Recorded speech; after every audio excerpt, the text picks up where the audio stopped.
Hi, welcome to my channel. நான் உங்கள் அஃப்ரா. எல்லோரும் எப்படி இருக்கீங்க? நல்லா இருக்கீங்களா? Okay, fine. இன்றைக்கி நம்ம என்ன பார்க்க போகிறோம் அப்படின்னா லெக் பீஸ்லேயே நல்லா மெல்லிஸாக நல்லா பெருசு பெருசாக இருக்குது. ஸோ இதை பார்த்தாலே தெரிஞ்சிருக்கும். இது கொக்கு. ஸோ கொக்குடைய ஃப்ரை எப்படி செய்கிறதுன்னு வாங்க பார்க்கலாம். ஸோ சேனலை சப்ஸ்கிரைப் பண்ணலைன்னா சப்ஸ்கிரைப் பண்ணிக்கோங்க. மறக்காமல் பெல் சிம்பிளை கிளிக் பண்ணிக்கோங்க. அப்போ தான் நான் போடுற வீடியோஸ் உங்களுக்கு நோட்டிஃபிகேஷனில் வரும். ஸோ ஃபர்ஸ்ட் ஆஃப் ஆல் நம்ம குக்கர் நம்ம ஸ்டவ்வில் வச்சிடலாம். ஸோ குக்கர் ஹீட் ஆனதுக்கப்புறம் ஆயில் ஆட் பண்ணிக்கலாம். ஒரு 3லேருந்து 4 டேபிள் ஸ்பூன் அளவுக்கு ஆயில் சேர்த்துக்கோங்க. ஆயில் நல்லா ஹீட் ஆகணும்.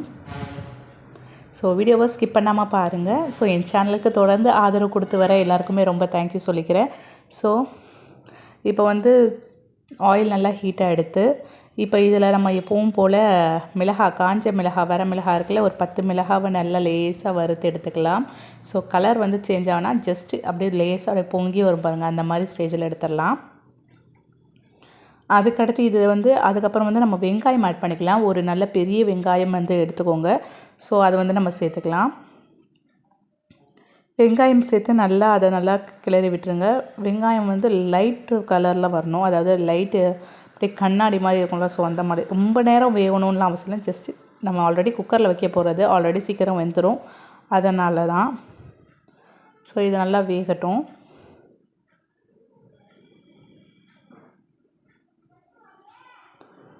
அப்புறம் இந்த வெங்காயம் வேகிற அளவுக்கு நம்ம உப்பு சேர்த்துக்கலாம். உப்பு சேர்த்தோம் அப்படின்னா கொஞ்சம் சீக்கிரமாக வெந்துடும், அதனால். ஸோ என் சேனலை சப்போர்ட் பண்ணுற எல்லாருக்குமே ரொம்ப மறுபடியும் தேங்க்ஸ் சொல்லிக்கிறேன். ஸோ வீடியோஸை மறக்காமல் ஸ்கிப் பண்ணாமல் பாருங்கள். ஸோ இதுதான் அந்த கொக்குடைய அந்த லெக் பீஸு. ஸோ கொக்கு பொறுத்தவரையும் நல்லா பெருசாக இருக்கும். கறி கொஞ்சமாக தாங்க இருக்குது, ரொம்பலாம் கிடையாது. இதுவே 2 கொக்கு கிட்ட வந்துருச்சு, 2-3 கொக்கு ஆச்சு. ஸோ நல்லா வாஷ் பண்ணிக்கோங்க. இது கொஞ்சம் இந்த மாதிரி ஸ்மெல் கவுச்சி வாடை அடிக்கும். ஸோ இதில் கொஞ்சம் மஞ்சத்தூள் போட்டு நல்லா கழுவி எடுத்துக்கோங்க. ஸோ அதுக்கப்புறம் இதை நல்லா மிக்ஸ் பண்ணி விட்டுக்கோங்க. இதுக்கு தேவையான அளவு உப்பு சேர்த்துக்க வேண்டியது தான். ஸோ ரொம்ப ஈஸியாகவே நம்ம ப்ரிப்பேர் பண்ணிடலாம். ஒரு 5 மினிட்ஸில் அதை ரெடி பண்ணிடலாம். மஞ்சத்தூளை நல்லா ஊற வச்சு கழுவி எடுத்துக்கோங்க, அப்போ தான் ஸ்மெல்லு வராது. இல்லை லைட்டாக மஞ்சத்தூள் ஆட் பண்ணாலும் ப்ராப்ளம் கிடையாது. இப்போ நம்ம அந்த வறுத்து வச்சுருக்க மிளகாய் நல்லா அரைச்சி எடுத்து இதில் சேர்த்துக்கலாம். இது நம்ம இந்த மிளகாவை அரைச்சி சேர்த்தோம் அப்படின்னா நல்லா வாசமாக நல்லா டேஸ்ட்டாக இருக்கும். ஸோ மறக்காமல் இதை ட்ரை பண்ணி பாருங்கள். இதில் கொஞ்சமாக தண்ணி விட்டு அதில் நீங்கள் இது பண்ணிக்கோங்க. இப்போ கொக்கு வேகிறதுக்கு குறைஞ்சது ஒரு 3லேருந்து ஒரு 4 விசில் அந்த அளவுக்கு. ஆனால் ரொம்ப லேட்டாகும். ஸோ முடிஞ்ச அளவுக்கு நல்லா வேக வச்சு எடுத்துக்கோங்க. இல்லை வேக வச்சு நீங்கள் ஃப்ரை பண்ணாலும் ஓகே தான். ஸோ கொக்குக்கு தேவையான அளவு நம்ம உப்பு சேர்த்துக்கலாம். உப்பு சேர்த்து நல்லா கிளறி விட்டுக்கோங்க. இப்போ இதில் கொஞ்சம் மிளகாய்த்தூள் சேர்த்துட்டு கொஞ்சம் தண்ணியும் ஆட் பண்ணி நல்லா ஒரு வேகிற அளவுக்கு நம்ம ரெடி பண்ணி வச்சுக்கலாம். ரெடி பண்ணிவிட்டு குக்கரை மூடிட்டோம் அப்படின்னா கரெக்டாக இருக்கும். ஸோ இப்போ இது தண்ணி இல்லைன்னு கொஞ்சம் தண்ணி சேர்த்துக்கோங்க.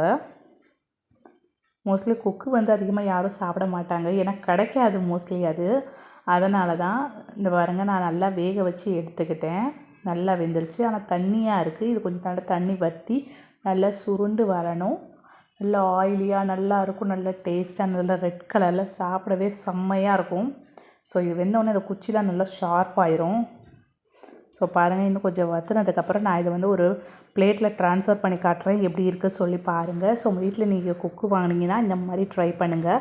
மோஸ்ட்லி அதிகமாக யாரும் கொக்கு கிடைக்காது இப்போ உள்ள காலகட்டத்துக்கு. சிக்கன் மட்டன் எடுக்கிறளவு கூட அந்தளவுக்கு கொக்கு யாரும் எடுக்க மாட்டாங்க. பட் எங்கள் வீட்டில் வாங்கினாங்க, ஸோ நான் செஞ்சேன். ஸோ பாருங்கள், நான் இப்போ பிளேட்டில் போட்டு வச்சுருக்கேன். நல்லா சுட சுட நல்லா ஆவி பறக்க நம்மளுடைய கொக்கு ஃப்ரை, அதாவது கொக்கு லெக் பீஸோடு எல்லாம் ரெடியாக இருக்குது. ஸோ மறக்காமல் இதை ட்ரை பண்ணி பார்த்துட்டு கமெண்ட் பண்ணுங்கள். தேங்க்ஸ் ஃபார் வாட்சிங்.